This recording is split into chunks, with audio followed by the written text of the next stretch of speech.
want to thank everybody for coming this afternoon. My name is Fred Litwin. Noted author Fred Litwin. And of course, Fred is also the author of I Was a Teenage JFK Conspiracy Freak, On the Trail of Delusion, and Oliver Stone's Film Flam, The Demagogue of Dealey Plaza. Fred Litwin is here. He's a longtime author and certainly watcher of politics. Joining us, Fred Litwin. Great to have you here. Thank you very much.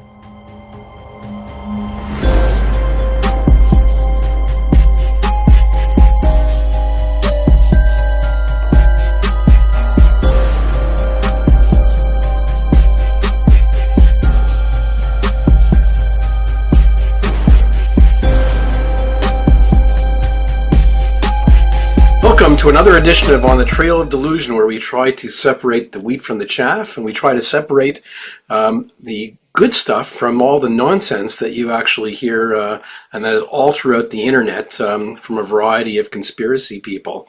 So today my guest is Dan Evans, who is a historian who has been studying the JFK presidency and the assassination since the 1970s and works for a company that shows people around in Dallas that gives them a historical perspective on the assassination. So welcome, Dan.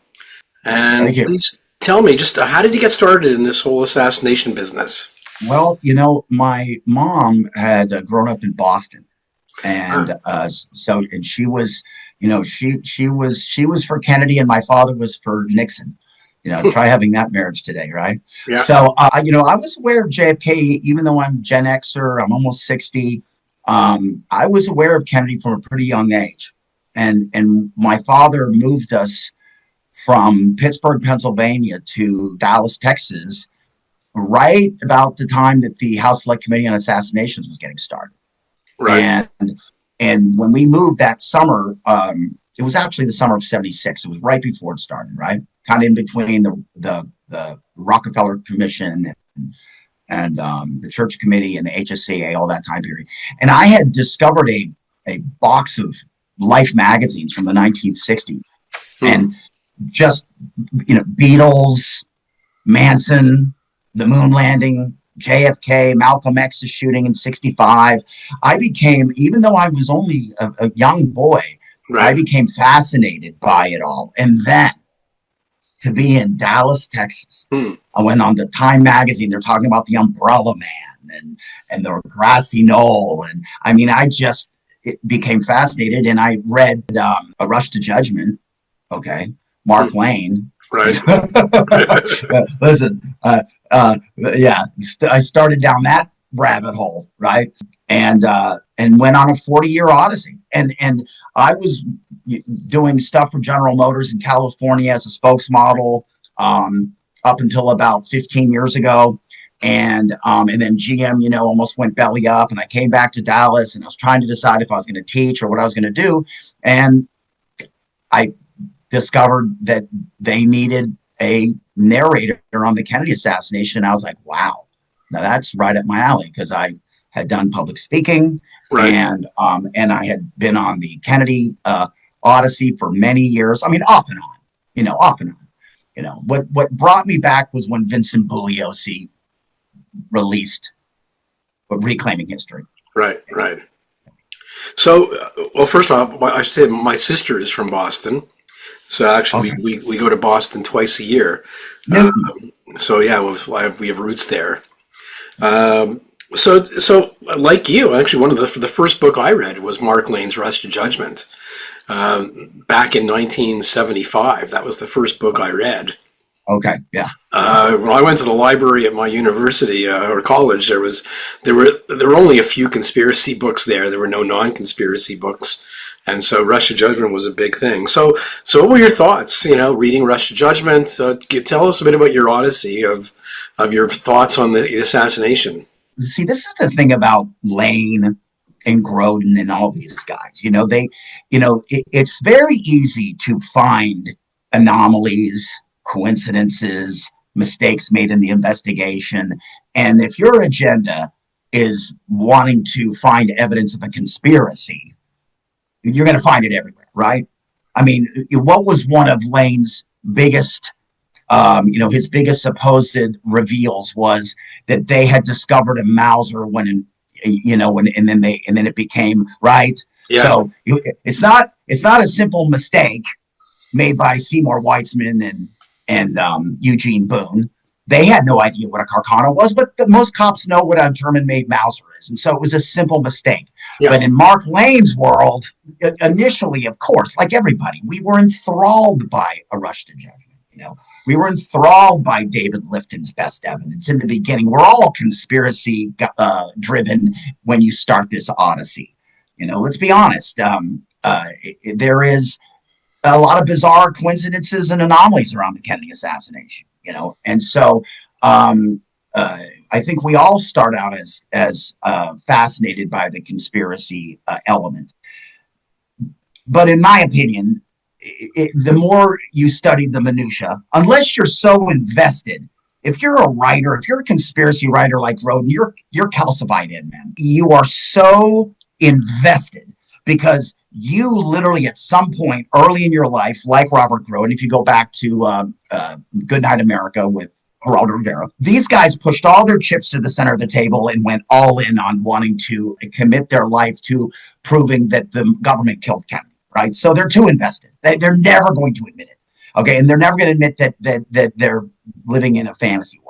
Okay, but for those of us that aren't that invested or not lost in cognitive dissonance, it became clearer the older I got and the more I started getting into the minutia and looking at Lee Harvey Oswald's life and looking at the pivotal moments like the attempt on Edwin Walker's life and things like that. To me, it just became, clearer and clearer. So, to answer your question, I was fascinated by Mark Lane and in his book and David Lifton and then later High Treason and Oliver Stone and all that world. It really, Fred, wasn't until 2007. Right. It went after, because I had, being a historian of the 60s, like I have been through most of my adult life, I was very aware of Bugliosi and Helter Skelter, right? And his writing of Helter Skelter. And what a respected prosecuting attorney he was. And so when I found out that he had written a book on the Kennedy assassination, oh, well, that was, I couldn't wait to get my hands on it. And that was the game changer for me. Yeah. It was quite a book. I remember when I first got Bugliosi's book. It's just 2000. It makes War and Peace look like Cliff Notes. How do you read it? You can't lie on your back and hold it up. It's just way too heavy. So it's I strained my shoulder reading that book. Listen, I was carrying it around in a backpack, and let me tell you, it was my fellow narrators were like, they're laughing because I had this monstrous book with me all the time. But yeah, so that was where I started to, and then I read Posner's book. Yeah. So did you watch Goodnight America with Geraldo Rivera back in '75? We hadn't even got to Dallas at that point yet.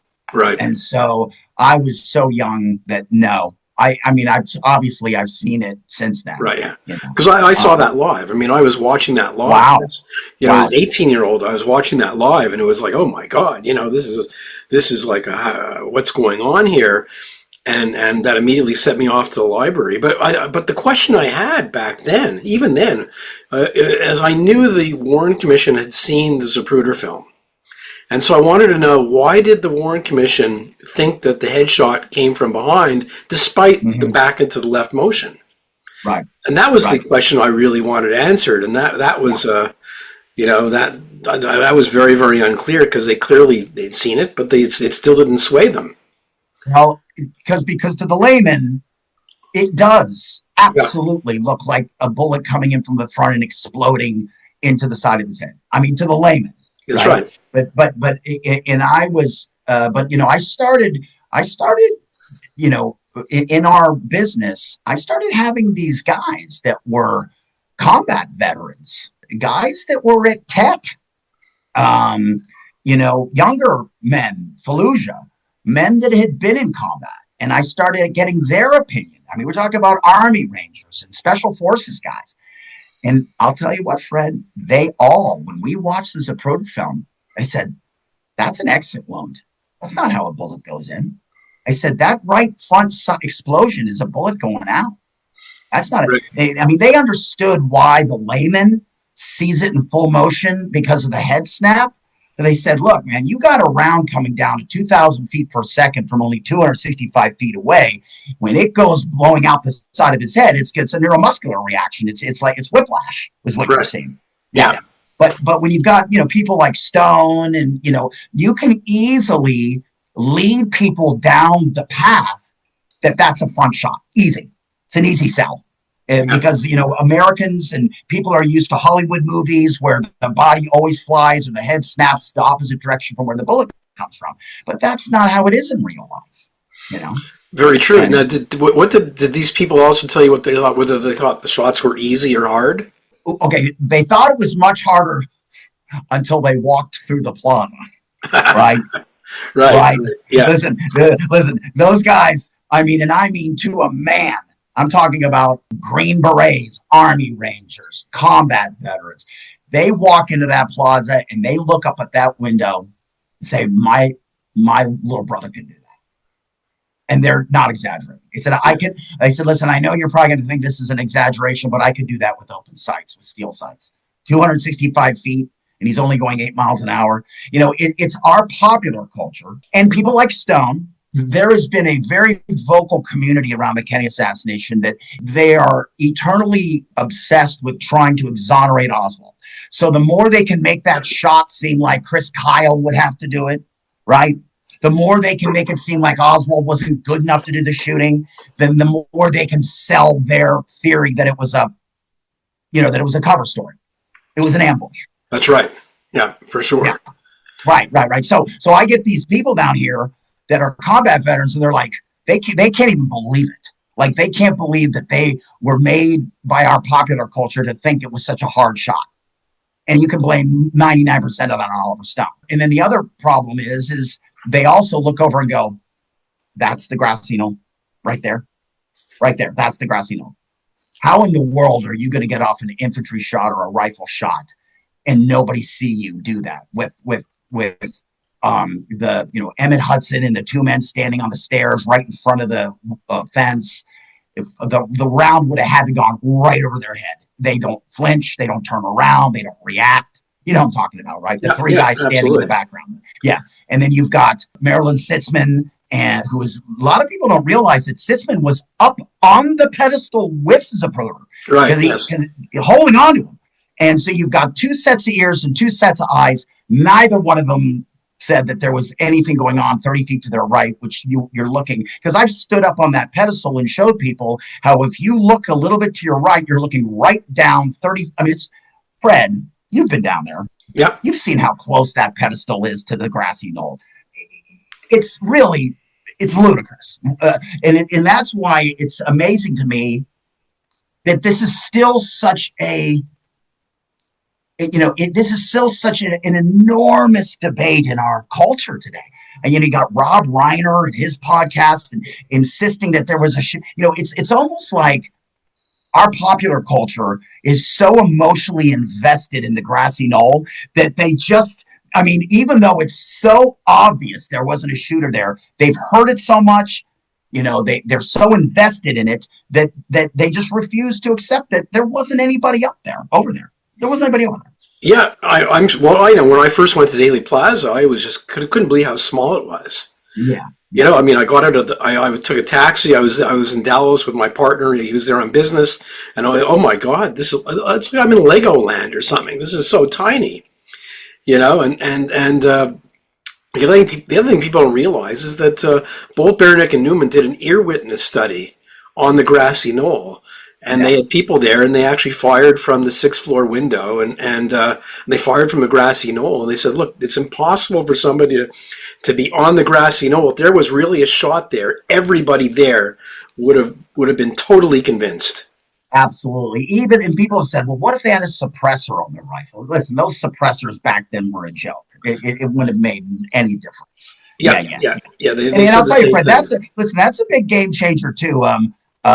When people, because I'll do, I have a whole opening and talk about the history of of why John Kennedy was in Dallas that day, and the politics of the civil rights, and Kennedy's embracing of King just 5 months before his assassination. He loses a lot of Southern support. So, Kenny O'Donnell has him down in Texas, get those approval ratings up. They're trying to galvanize the Democratic Party that was kind of in an existential crisis. I mean, when you think about it, George Wallace and Bull Connor were Democrats. I mean, let that sink in a minute, right? Yeah, well, that was back before they all, the whole Southern strategy of Nixon and everything, they all lived off to the Republicans. Right.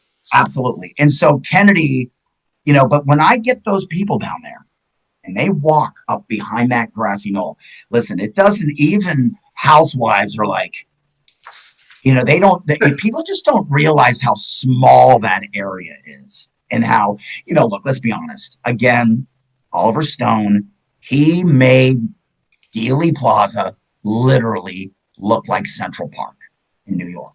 Yeah. He made it look like a football field. So he had to, because this epic ambush had to have happened in 8 seconds, and all these shooters and the assassin dressed like a cop behind the grassy knoll and all of that, right? I mean, listen, who do you think was first in line in 1993 to get it on videotape? Me, right? So this is something that has been a very fundamental part of my life for a long time. And just like everybody, I was swept up in the cultural phenomenon of JFK. It is a beautifully made film. We know that. I have a lot of respect for Stone as a filmmaker. In his other films, Platoon, I think Born on the 4th of July is one of the great films, American films of the last 40 years. He wet the bed with JFK. I mean, it's a perversion. Yeah. It's a perversion of history. There's no. It is, and I have to laugh because he had to have a smoke machine on the grassy knoll to come up with the smoke for people to see. And the other thing which really strikes me is the acoustics evidence, and the thought that there could be a gunman on the grassy knoll who fires just one shot and misses. I mean, wow. I mean, the HSCA's conclusion, right? I mean, that was their conclusion, which a lot of people don't realize. They think that when that HSCA concluded that there was most likely a shooter up there, the average person thinks they're saying that the headshot. No, listen, the HSCA never wavered from Kennedy was hit from behind. That's right. His wounds were all hit from behind. Yeah, and eventually even Cyril Wecht, right? Even the pharaoh of the conspiracy world as far as pathologists go, right? He's even he would eventually admit that Kennedy was shot from behind. He may say that there was a front shot that missed. Right. Yeah. Well, and I think what happened with Cyril was, clearly he went into the National Archives. He saw the autopsy X-rays and photographs. He was convinced the shots came from behind. Right. But over the years after that, I think a lot of the critics were upset with that conclusion, and he changed his mind. Although he did. Yeah, but he would never say why. And what really struck me. You mean he went back to saying that there was a front shot? Yes, he did, but he would never say why. And when you read his book, the last book that he wrote about the medical evidence, he actually talks about going into the archives, seeing the autopsy X-ray and photographs. He does not say in that book that his initial conclusion was that JFK was shot from behind, because I think he was very embarrassed by that, because the other critics could not live with that conclusion. It's very, very telling about Cyril Wecht, I think.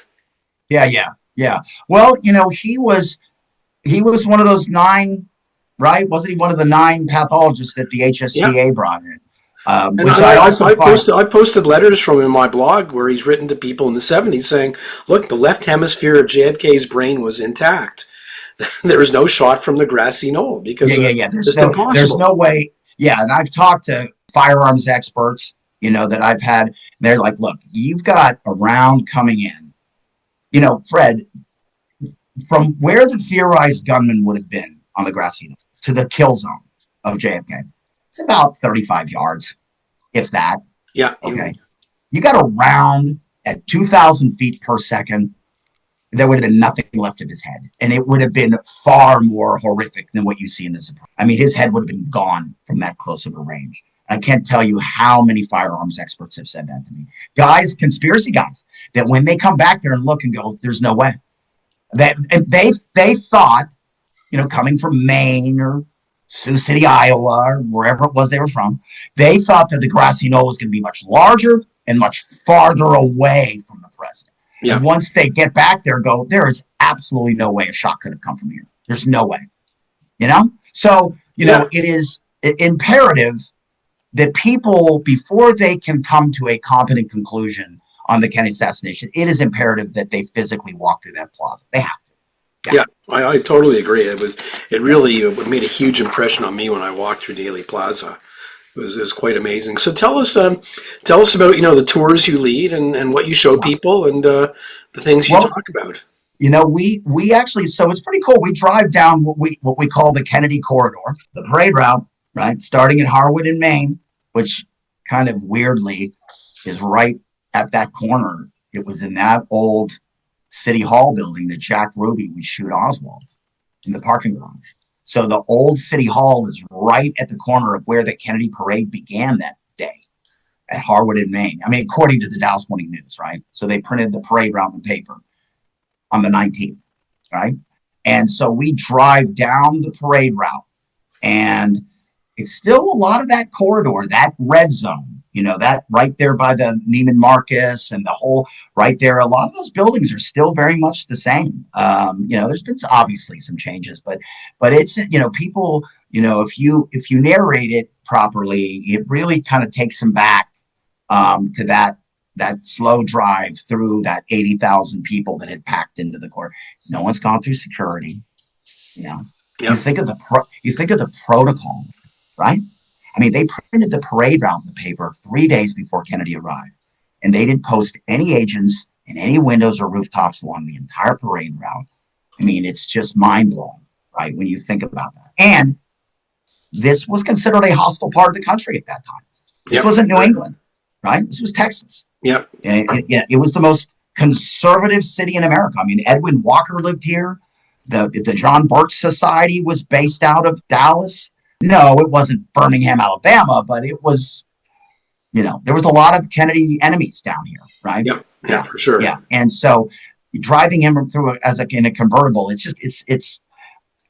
what a lot of people don't realize, 30 years before the Kennedy assassination, Giuseppe Zangara gets off 5 shots at FDR, killing the mayor of Chicago while they're in an open limousine, right? I mean, 30 years before the Kennedy assassination. So this was not without precedent, right? Yeah. So it is hard to believe that, I understand it was Mayberry America, but it was still 20th century America, and they're still driving the president around in a convertible and printing the parade route in the paper. How long was it going to take before some alienated fringe character like Lee Harvey Oswald is going to assassinate the president? I mean, Yeah. And so anyways, we drive the people down the parade route. We drive them right over where Kennedy was hit. We get out, we walk into the epicenter of the plaza. We look at, because this is the thing, Fred, we are not anti-conspiracy in our narrative. We got 6 experts on the subject. Some are more conspiracy oriented than others. We try to give a balanced, why do people think that it was the industrial military complex? Why do people think it was the mob? Why do people think it was, the CIA? So we do explain why. And if you're doing it properly, explain why there are some significant flaws in those theories. There's some compelling elements, for sure, right? It's a $1 billion industry. We know that. 1,000 books. So you can find compelling elements that it was the mob or the CIA, or you just ask Jefferson Morley, right? But we also make sure that people understand why history says it was Oswald. So we make sure that we show how profoundly suspicious his activities were in the 24 hours leading up to the Kennedy assassination. The way he showed up out of the blue where his rifle was, the curtain rods, leaving the money in his ring, and, and them finding the curtain rods bag up in the sniper's nest. And so, we try to do a balance of both. Now, for me, I do, as the narration goes on, it's a 2.5-hour narrated retrospective. It becomes clear that I definitely believe it was Oswald. Right. But we guide the people through that, right? And listen, people can say, well, you're crazy, and that's okay, right? Nobody, my opinion is not carved in granite out there on the sidewalk of Dallas any more than anyone else's is. Right. So what do people say? I mean, what you've met lots and lots of people. What do they think and say? Well, I think most people are obviously conspiracy focused. Not all, right? Sometimes I'll get people that are very much read Posner stuff and probably read maybe a couple of your books but far more people than not are very much, look, we've got a federal government that are doing, Anna Luna's circus up there. And they've got, supposed experts showing aerial shots of Dealey Plaza with the shooter on the triple underpass. And, so you have to understand, I get it. And so that's why I want to, but when you do a proper historic retrospective and you reveal Howard Brennan's statements of seeing the young white man with the rifle in the window, and Bonnie Ray Williams and Harold Norman hearing the cartridges bouncing off the floor of their head, and the shooter engaging the bolt action. And when you lead them through the evidence of why history says Oswald assassinated John Kennedy, 99.9% of everybody, it really is eye-opening. And then you walk them through the plaza and they see how small it is and how most likely there wasn't a shooter in the Grassy Knoll. Because once you establish that most likely there was not a shooter in the Grassy Knoll, then it all goes back up to that sniper's nest, which is covered in Oswald's forensics. Exactly. Right? It all goes back to Oswald, and then you really have a trouble trying to get together a conspiracy with Oswald. Yeah, because see, almost the entire, that whole Pandora's box of the conspiracy world, so much of it is linked to that Grassy Knoll. And once you pretty much prove that there wasn't a shooter there, it closes that box considerably. Maybe not all the way, but once you establish that those shots did come in from behind, and then you've got, Howard Brennan across the street, you got James World Jr. at street level that looks up and sees the stock of the wooden rifle sticking out of the window. Once you open people's eyes to that, I would say, Fred, boy, almost 99% of the folks after I do a tour with them, not everybody though, every now and then I'll get somebody who's just too dug in.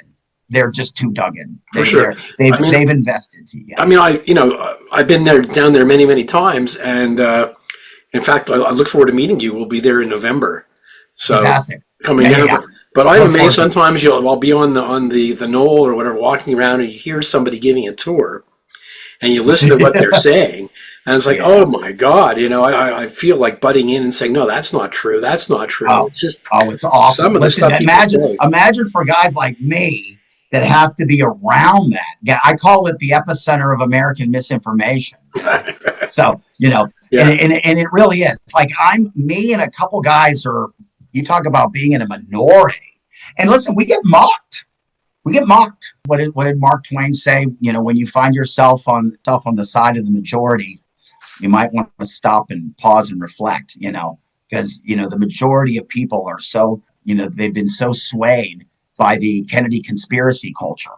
And so if they overhear you saying that most likely there wasn't a shooter in the Grassy Knoll, they just laugh at you, So, I get mocked for sure, but I'm proud of that. Right. Have you ever engaged with Robert Groden at his stand? Robert's not down there anymore at all. He's very elderly and very sickly. More so his minions, his disciples there's a few of them down there. There's one guy, Marshall Evans. Oh, yes, I know Marshall, yes. Yeah. And Marshall, talk about diluted, but he's he's on the front page of that magazine that hawk down there, they're peddling, they peddle all this conspiracy propaganda down there, right?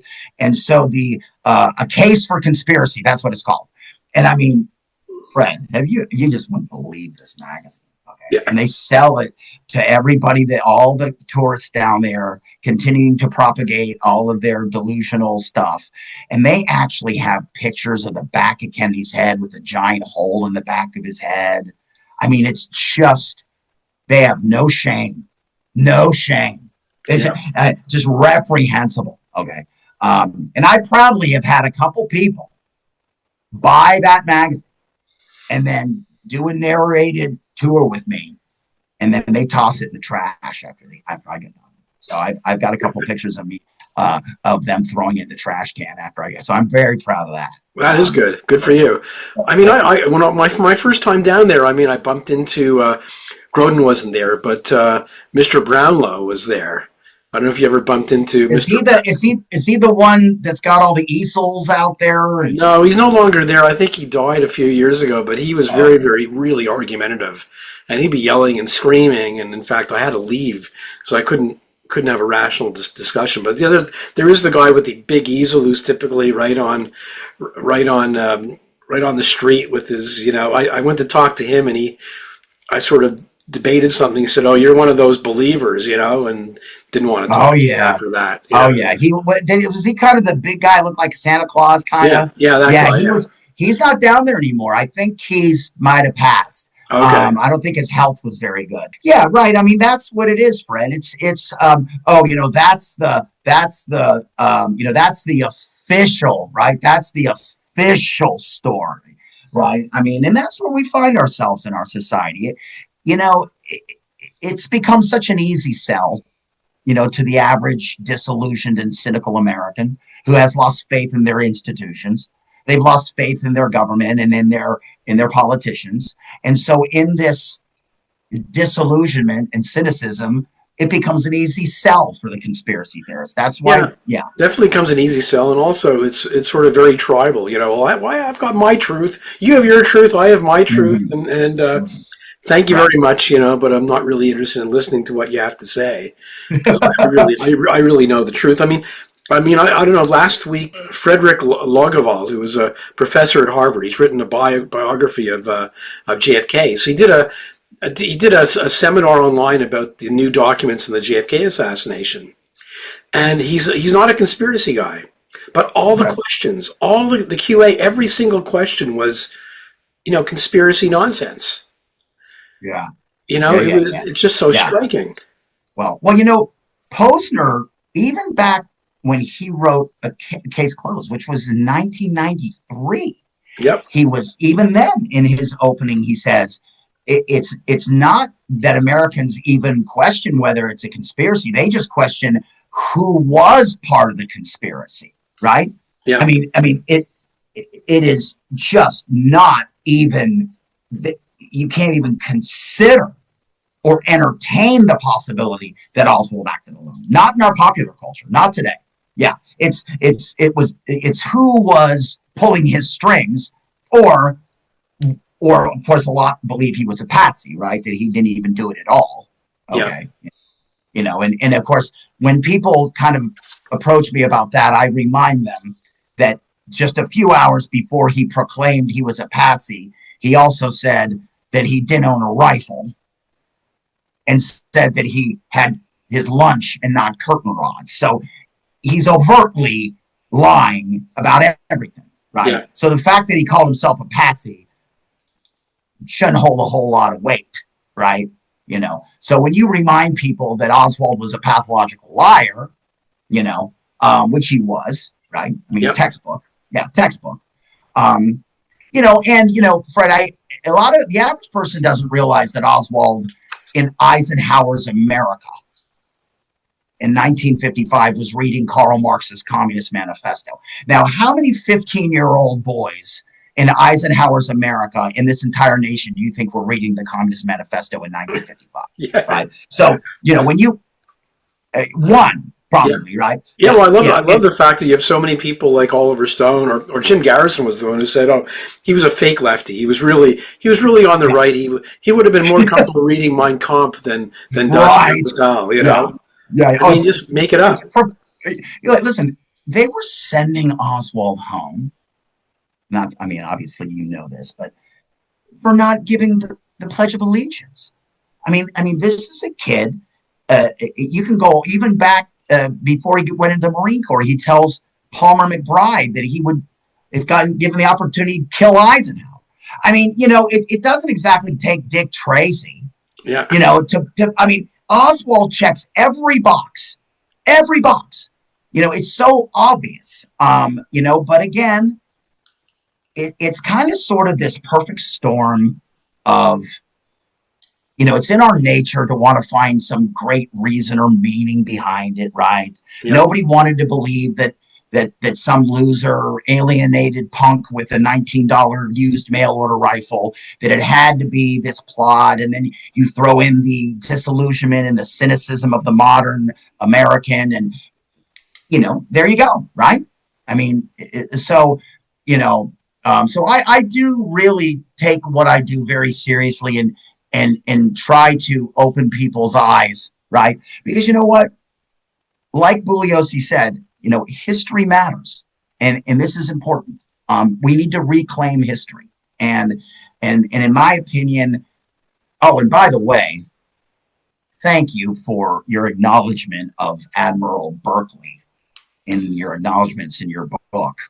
Right. Yeah. He was a man, a great American, and a man who dedicated his life to this country. And those repulsive theorists trying to smear him by saying he was part of a cover-up is just another. The whole conspiracy culture, Fred, didn't used to bother me that much years ago, but the longer I do this, and the more I see how reprehensible they are, right?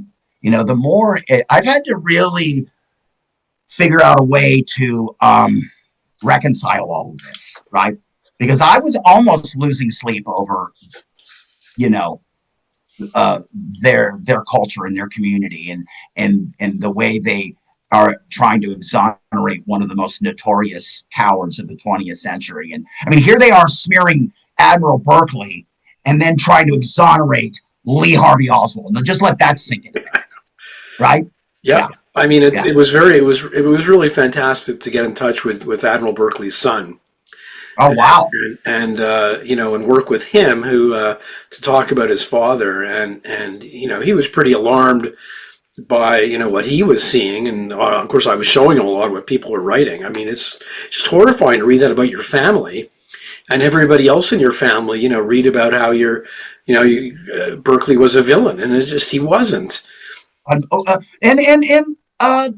Lieutenant Colonel Pierre Fink.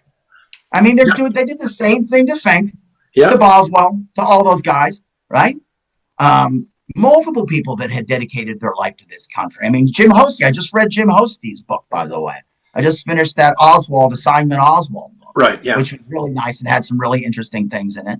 And here's Jim Hosty being set up as the fall guy, by Hoover and those guys, blaming him for, tearing up the note that he was ordered to do by his superiors, and they hang him out to dry. And then he becomes all the conspiracy theorists are saying, Hosty, I mean, can you believe that Stone had the nerve to say that Oswald, the note was trying to warn them about the impending assassination of the president, and that's why they tore it up. I mean, you can't make this stuff up. I mean, that's straight out of Judith Very Baker. That's just ridiculous. I mean, but listen, I can't tell you, Fred, how your blog. Oh, thank you. And listen, don't ever tire of doing that. Listen, it is so valuable, and I've learned, the stuff about JM Wave and HT Lingual, and is it Janides? Janides, yeah. And all that stuff has been I can't tell you how valuable that's been. I've really been able to mine some nice nuggets out of. I always look forward to reading your blog stuff. It's beautifully done. Yeah, it's beautifully done. so well researched, and the effort you put into it is just fantastic. Because listen, somebody has to be a voice of reason in 2025 right now, right? Yeah, I mean, there's just so. I mean, it's like Jefferson Morley. I mean, oh my God. I mean, he is a one-man show on George Joanides. It's like a dog with a bone, It's and there's nothing there. No, there's nothing there. I mean, and for him to go on national television. Okay, now think about this. This is a guy who says he's been studying the Kennedy assassination for how many decades? And he goes on and says that Oswald had no reason to shoot Kennedy. Yeah. And and I'm like, how can you possibly, a 12-year-old doing a book report on Lee Harvey Oswald could find a litany of reasons for why he would shoot the president? I mean, his hero was Castro. Yeah. Okay. He's got a history of mental illness, and he's got Captain America driving under his windows. And we know that he had made outrageous statements to both Nelson Delgado and Kerry Thornley about his place in history, of wanting to be part of some great historic event, bizarre comments. And Morley says he didn't have a reason on national television. I mean, I'm like, it's mind-boggling, right? And it's because, again, Morley is just like all the other conspiracy theorists. They've invested so much of their life into being so determined that they were going to prove that there was a cabal within our federal government to plot Kennedy's assassination, and that they just, they're just too invested. He's just too invested, Yeah, no, absolutely. I mean, have you read Gene Davison's book, Oswald's Game? No. Okay, that is I've read a really bunch, good but book. I haven't read. Okay. You got to get that book. That is one of the best books out there, and it's all about his motive. And so she's not so she believes that Oswald did do it. Oh yeah. Yeah. It's a great book because not only that, she does a great job tearing apart some of the conspiracy authors, and then goes into Oswald. And it's just one of those sleeper books that is you only get it secondhand, but it's well worth. Oswald's Game. Oswald's Game. Now, did you ever read Norman Mailer's book? Yes, I did. Yes. It's kind of hard to get through, I heard. Well, it's a lot. I mean, there's two halves, right? So the first half is basically Oswald in Minsk. And the second half, Mailer spends a lot of time on conspiracy stuff. So there's two halves. I mean, look, you'll read it and you'll say, okay, Oswald was a real shit, and he beat his wife and all this other stuff, right. And he was disillusioned and left. I mean, Mailer was a conspiracy author who basically realized after a while Mailer wasn't a conspiracy. I mean, isn't that his conclusion at the end of the book, that he now believes that Oswald actually did do it? Right? That's right. So, he changed. I mean, I remember back in the 60s, he reviewed, I think for Esquire magazine, he reviewed Mark Lane's Rush to Judgment. Oh. And he said, if only 1/10 of what Lane writes is true. And I love that quote because, well, no, not even 1/10 was true. That's right. Not even 1/10. Not even close. When I went back and kind of studied Mark Lane after I got older and wiser and more seasoned in this, he's a pretty reprehensible guy. I know he's passed. I hate to, pile on someone who's no longer with us, but what do you think? Do you think his agenda was just the more he could get attention? He was how could someone as bright as him, because he was a bright guy. I mean, he was a lawyer. He had passed the bar exam. He wasn't some, high school dropout conspiracy theorist.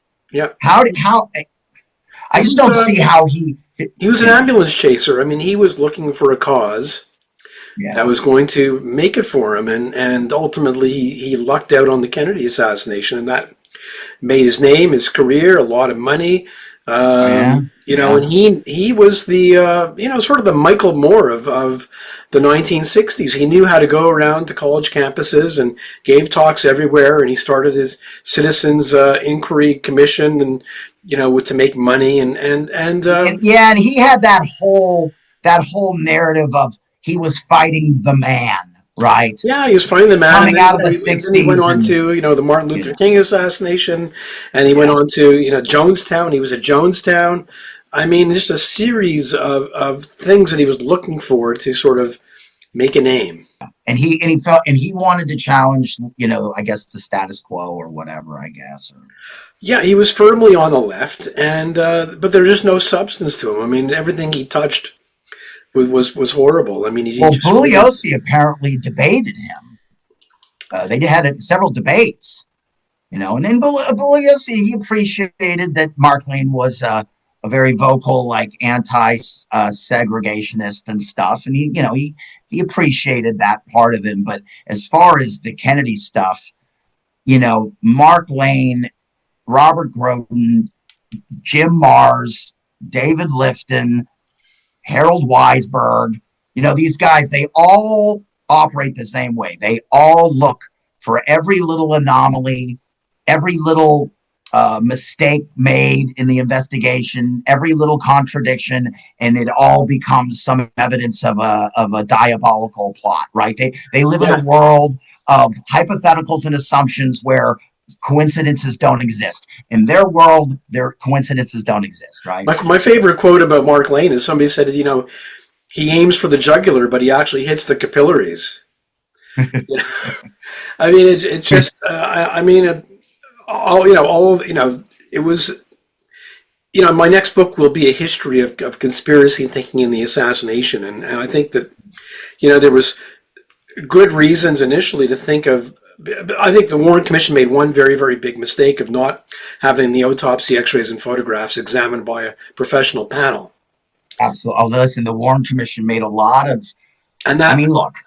And that opened the door for people to speculate on the wounds and all that other stuff. And there never was any committee that was formed to push back against, all of the narratives that were coming out in the 70s, particularly Weisberg and Lane's, saying that it was this giant whitewash and it was a cover up. And the thing is, Fred, as we know, look, I could go back and look at the investigation into the Japanese attack on Pearl Harbor and find all kinds of weird anomalies and mistakes made, 9/11, all these, they're rife with human error.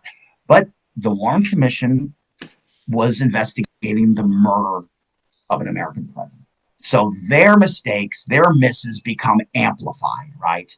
You can easily look at their misses, their mistakes, which are inevitable in a investigation of that magnitude. You're going to find all kinds of human error and things like that. Yeah.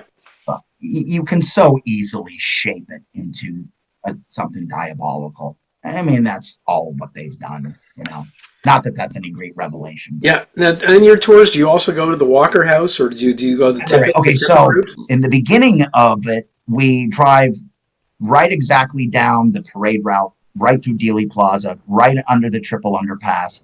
We come back up, we walk physically through the plaza, and then once we've established that Kennedy has been mortally wounded and is being rushed to Parkland, then the second part starts, and that's Oswald's running, being seen by ML Baker and Roy Truly right on the second floor. He instantly, once they establish he's an employee and they leave him alone, he departs out of the building, and we know, and then we follow from there, just like we drove the parade route, we drive the exact route of the cab ride, right? From the Greyhound station, which is still there, over the Houston Street Viaduct into Oak Cliff, that Beckley rooming house is right there. It's 5 minutes from downtown. And then that starts the whole subplot to this great tragedy, which most people, listen, it's amazing how many people have no idea about the Tippit shooting and that's what Oswald was actually arrested for. I mean, 90% of people are shocked to hear that Oswald was arrested for the murder of a cop. Right? Yeah. And so, we go in the rooming house, which is fascinating. We go into the rooming house. We see where Oswald was living in the 5 weeks. Because remember, when he came back from Mexico City, and this is what's interesting, is that when he booked his reservation coming back from Mexico City. He booked it under H.O. Lee. And then when he moves into the rooming house, he signs the lease on October 14th as O.H. Lee. He just switched it, right? Yeah. Okay. And so we follow his path from the rooming house to the Tippit shooting to the Texas Theater, right? And so that's really fascinating for people because they don't realize that there was this whole other subplot to the Kennedy assassination. And we drive right past the old Hardy shoes where Johnny Brewer saw Oswald hiding by the front of his store. It's quite a journey. Have you walked the route from the rooming house to the Tippit murder? I have. Yeah. No, I walked it and timed it. And you know what, that's a great debate, right? Because we know that Oswald walked through the door of the rooming house at 1 p.m., right? Kenny was shot at 12:30. He walks through the door at 1 p.m.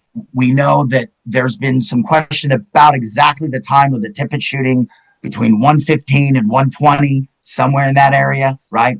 Johnny Brewer sees Oswald hiding around 1:40, 1:45, follows him into the Texas Theater, and Oswald is eventually corralled around 2 p.m., right? So I walked it, right? So I walked it. I walked pretty quick. I mean, Oswald was 24 years old. He was about 145 pounds soaking wet. And an ex-Marine. And an ex-Marine. Can you do it in the time? Absolutely. 100%. Yeah. I walked from the rooming house to the shooting. I was 60 years old. And I think I did it in 12 minutes. It was just, it wasn't that hard. No.